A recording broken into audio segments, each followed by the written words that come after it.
خلال هذا المونديال ديال 2022 في قطر، ونظرا لتألق اللاعبين المغاربة على إثر الإنجازات الرائعة اللي حققوها، الجميع بغى يتعرف عليهم عن قرب ويتعرف على حياتهم الخاصة.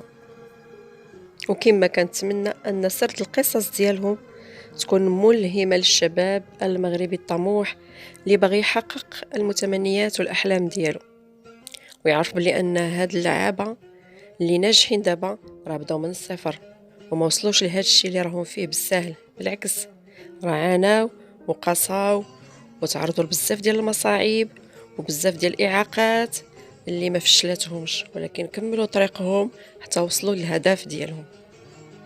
الأسد اللي غادي نتكلموا عليه اليوم خلى كل شيء في كندا ورجع للمغرب باش يبدا حياته من الصفر، يقلب على الحلم الأكبر. ياسين بونو هو حارس مرمى منتخب المغرب اللي قاد أسود الأطلس للتأهل التاريخي إلى نصف نهائي كأس العالم لأول مرة في التاريخ، بحيث حقق منتخب المغرب الفوز على إسبانيا بركلات الترجيح بنتيجة 0-3. تولد ياسين بونو في 5 أبريل 1991 في مدينة مونتريال الكندية من أبوين مغربيين من مدينة تونات.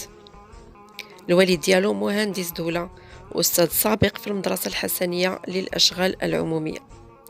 رجع مع الأسرة ديالو للمغرب ملي كان صغير في الطفولة ديالو، واستقروا في منطقة مرس السلطان بمدينة الدار البيضاء، وهنا بدات الرحلة الرياضية ديالو.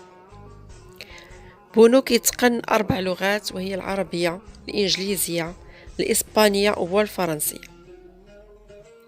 وظهر الشغف ديالو بكرة القدم ملي كان صغير، كان كيمارسها مع الأصدقاء في الحي، ومن ثم سجلوا الوالد ديالو في مدرسة نادي الوداد الرياضي المغربي لكرة القدم في مدينة الدار البيضاء وهو في 8 سنين من عمره.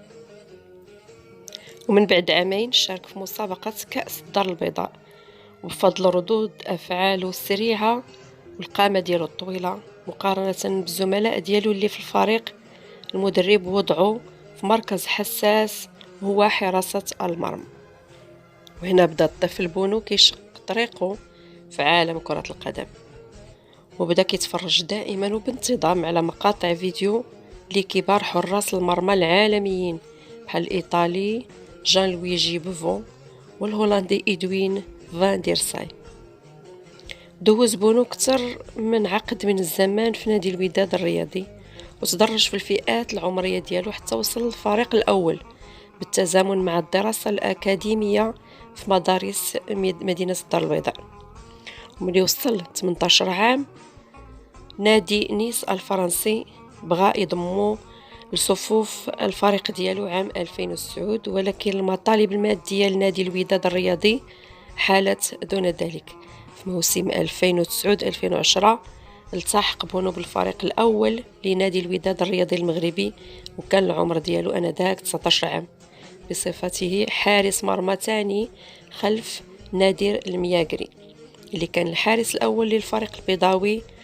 وبقى بونو حبيس مقاعد البدلاء طوال مباريات الموسم. خاض بونو مباراته الأولى مع فريق الوداد أمام 80 ألف مشجع في 12 نوفمبر سنة 2011، وفي مباراة العودة لنهائي دوري أبطال إفريقيا في ملعب راتس ضد الترجي التونسي. وبعد الإصابة ديال الحارس الأساسي للفريق اللي هو نادر المياقري، فاز نادي الترجي التونسي باللقب بعد نهاية اللقاء بنتيجة 1-0. وفي نهاية الموسم الكروي في يونيو 2012 تسالى العقد اللي بين بونو وفريق الوداد، الشيء اللي دفع بونو أنه يبحث على وجهة أخرى بغية تغيير الأجواء والاحتراف في أوروبا.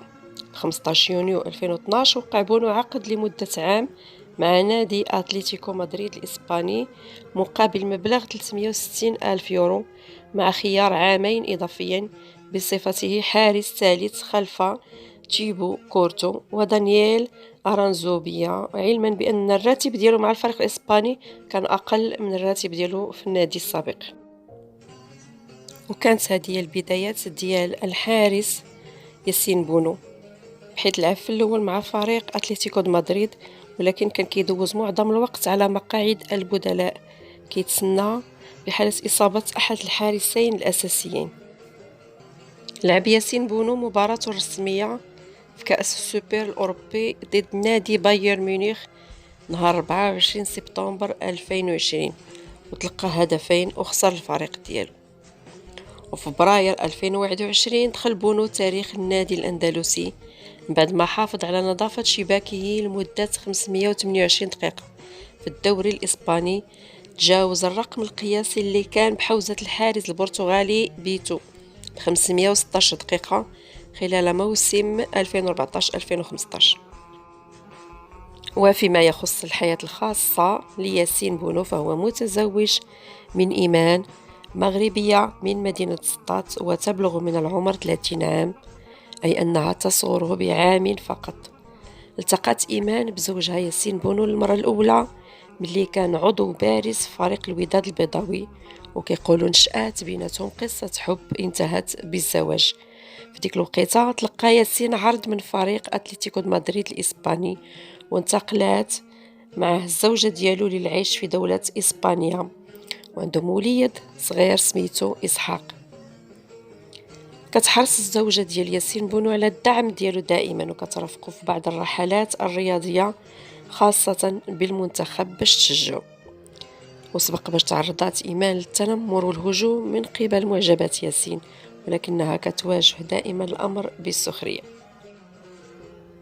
ما كاينش معلومات كتير على ياسين بونو والزوجة ديالو من غير صور اللي كينشروهم بجوج على الصفحة ديالهم في الانستغرام، صور متنوعة خلال الرحلات ديالهم أو اليوميات أو الحفلات اللي كيقيموها في المنزل ديالهم. وسبق وتطرح سؤال على الزوجة ديال ياسين بونو واش تبغي ولدك يكون حتى هو لاعب كرة القدم، كان الجواب ديالها بطبيعة الحال هو الرفض، لأن هي كتقول بلي أن لعبة كرة القدم أو رياضة كرة القدم فيها ستريس بزاف، وهي دائما كتكون مستريسيه ومخلوعه على الزوج ديالها ملي كتكون عنده شي مقابله، فما مستعداش انها تعيش نفس ستريس ونفس التخوف على ولدها.